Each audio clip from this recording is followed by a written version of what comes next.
Hello everybody, welcome back. I'm Inside Elections. The date is Thursday, January 29th, 2026, and today we're going to talk about the shocking special election news coming out of the state of Minnesota that the Democratic candidate won this election by an astounding 91 points. And we're going to talk about what this means and why it happened.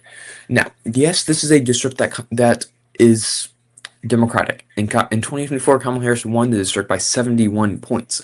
However, 71 points is not 91. A 91 point victory for the Democratic Party, even in a deep blue city, which this happened in Minneapolis, which I'm sure you know the recent news out of Minneapolis. It is pretty much a war zone right now. It is extremely hot topic. And the reason I believe that this district went overperformed for the Democrats so well is because of that. Is because not only the national environment shifting towards the left because of everything the Donald Trump administration is doing, but because of what they're doing in Minneapolis. And this shows that what they're doing in Minneapolis is not popular amongst even Republicans. Because in 2024, Kamala Harris won this district by a large amount, but the Republican Donald Trump still got 3,300 votes in this race. Now, the Republican candidate got 254. This district went to Kamala Harris by 71 and is now going to the Democrats by 91. If that is happening in 2026, actually, I'll show that later, what it would mean in 2026. But if that is happening in 2026, it is an absolute blue wave for the Democratic Party. And this news out of Minneapolis, following the ICE shooting, following the other ICE shooting, following the National Guard deployment, following the outrage over Second Amendment rights, following the backlash of even Republicans against the Trump administration, against Republicans for what they are doing in Minneapolis. It does not sit well with the voters. It does not sit well with 91% of the voters based on this election in this district. It does not sit well with Republicans either. ICE shootings are freaking out the GOP. They're afraid to tell Trump, and they are, because they need to bow down to Trump to keep in office, because that is what this political environment is. But other Republicans, I made a video about this the other day. The Minnesota gubernatorial candidate dropped out of the governor's race and left the party, and he left it not by no means quietly. He called the immigration enforcement in Minneapolis a, quote, unmitigated disaster.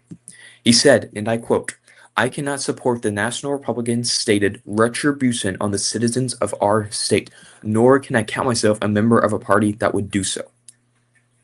If you have Republicans that have stuck with Donald Trump this far, they stuck with him through the April stock market crash. They stuck with him through the entire administration. They stuck with him through the shooting of Renee Good.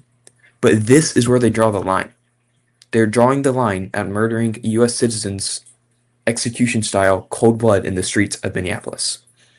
It's gruesome, but it is what is happening right now. And these election results just show that. If Republicans, even in the deepest blue districts, are only getting 4% of the vote, Democrats are doing something right. And let me show you what this would mean. Democrats won this district by 91.2 points. In 2024, they won it by 71.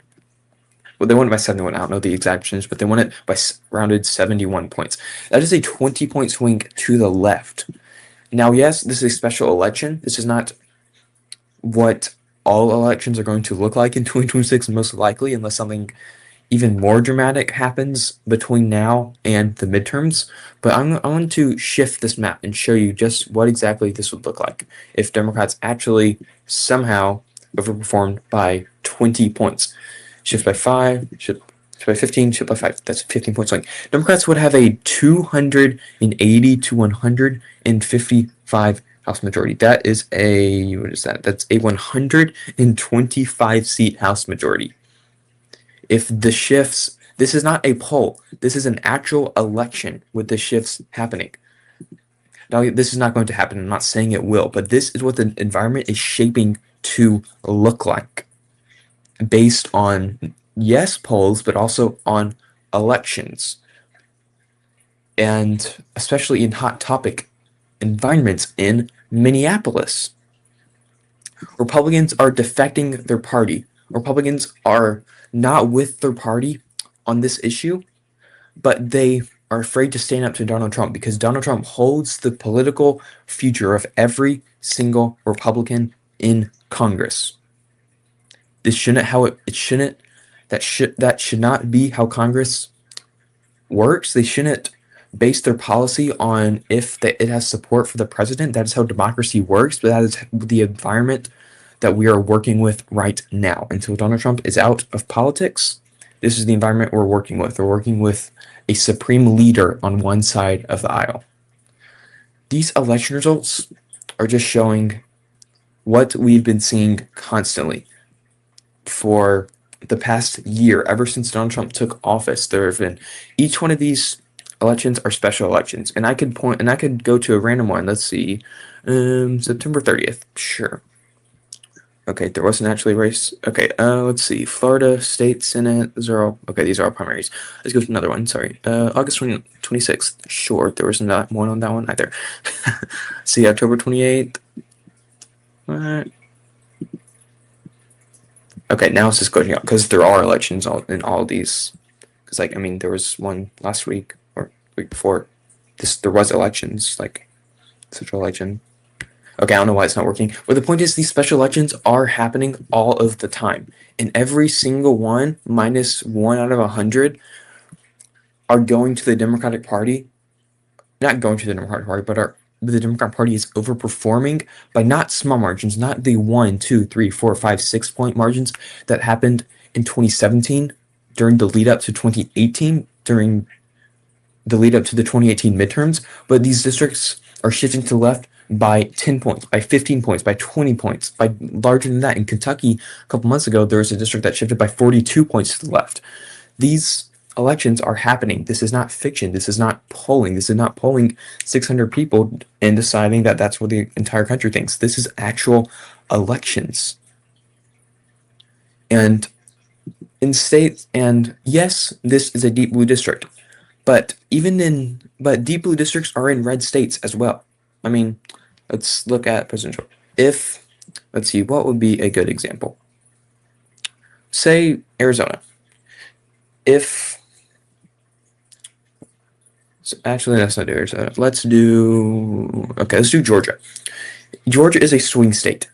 If it has deep blue Atlanta, they do. Let me actually bring up Atlanta. Exit out of this. Let's go all the way.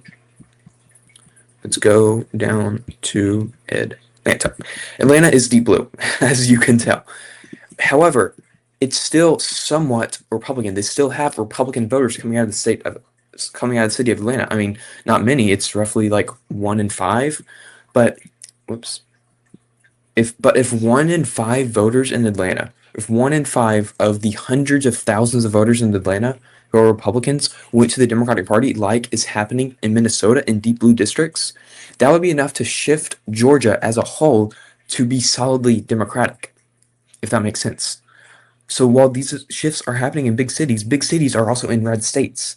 Big cities are in swing states. Big cities can decide elections in these states, which is why this is so important and why news like this could determine what the 2026 midterms shape to be. Because if you have Republicans defecting their party after sticking with Donald Trump through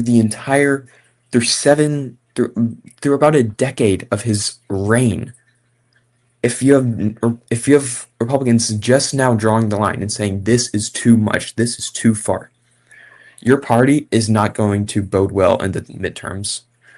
The same midterms that the last time Donald Trump was in office. Let me go to that. Last elections. Sorry. House. Last time Donald Trump was in office, the midterms, it was a blue wave overwhelmingly. Democrats had a 35-seat House majority after being the negative by 30 seats. I think 30. Something like that. Or 40. 45. They're in the negative 45 seats to the majority of 35 seats. That is an 80-seat swing to the left. If we see an 80-seat swing to the left in 2024, that would be the largest House majority. Actually, no, it wouldn't be. That would be a very large House majority for the Democratic Party, especially in a national environment that is so dependent on Donald Trump and dependent on the President of the United States. Okay, that's enough of this video. What are your thoughts on this election? What are your thoughts on this entire news surrounding Minneapolis? What are your thoughts on this news and how it will shape the country as a whole? What are your thoughts? If you enjoyed this video, I encourage you to like the video, to subscribe to my channel. I upload election news every single day. And yeah, hope you have a great day.